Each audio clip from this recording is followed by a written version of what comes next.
Now, suppose there is any security incident itself that has happened Hmm. um, with or without the knowledge of that service provider. Now, suppose without the knowledge of service provider means we could take an example that a service provider has put a firewall in place, he has put load balancers in place, he has put Hmm. authentication authorization control, he has Yes. logging control, he has real-time monitoring, he has SOC team, he has enterprise monitoring center. All the departments are working Yes. as Yes. documented. So Hmm. with all these teams sitting there and still there is a breach happened, it means that the person or the team has done their security in depth. They have put in Hmm. all the security controls in place, but still Hmm. hackers were smart enough to bypass all these things and they were able to get inside. So Hmm. uh, during these scenarios, the first thing that chief privacy officer has to do is to first discuss this with the legal team, and Hmm. then they will have to bring this up with the board of directors, and after this they need to notify the respective countries regulatory authority board saying that there has been a breach. And this thing, we will take the example of GDPR itself. GDPR says that within 72 hours of the breach has happened, the companies should come back to the advisory boards or the authority board, and then they have to notify them that what has happened.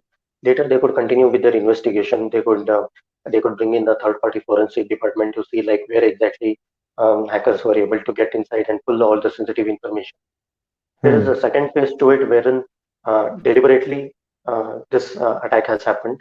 Suppose, for example, there were some security assessments that were conducted internally and externally, and the chief privacy officer or chief security officer were very much aware that they have all these critical and high vulnerabilities in their product. They were also Hmm. given a timeline to address those vulnerabilities, but still, Hmm. somehow down the line, people did not even take it seriously, or they just let it wait for a quarter or half year. Um, Hmm. in such scenarios, obviously, attackers will always be in lookout for gathering any sensitive information. Hmm. In So such yeah, so for the scenarios, companies, if we are talking about the all the unethical mm, practices which have been conducted by which have been performed by the hackers, then are there any relevance of any third party service providers or what we call in our no, in our case as well TPSPs?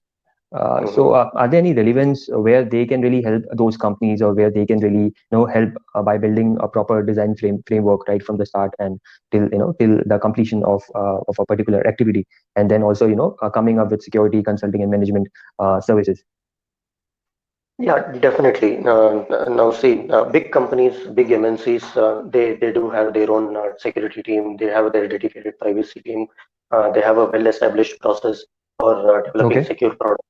But there are Hmm. not all companies in the world where they would have the flexibility, or they would have even that much investments where they could have a dedicated team for doing this. Yes. Yes. So, in such scenarios, or even with companies who are having their own dedicated teams also, there are a lot of service providing organizations Hmm. who are very much well equipped with technical knowledge, with the tools knowledge, with Hmm. annual security assessments, process wise, standard Hmm. wise, and Hmm. ethical hacking wise also. Hmm. So these third party service providers, what they do is um, they uh, they gather the information. First, it would be requirement gathering. They will try to identify on what scenarios or on what security aspects would you like us to conduct security assessments on? Now, Hmm. if you consider the example of software development lifecycle itself, be it Hmm. agile model or waterfall model or DevSecOps Yes. model, Yes. whatever model Hmm. it is. So, irrespective of the development lifecycle model, right? So, service providers are able to pitch in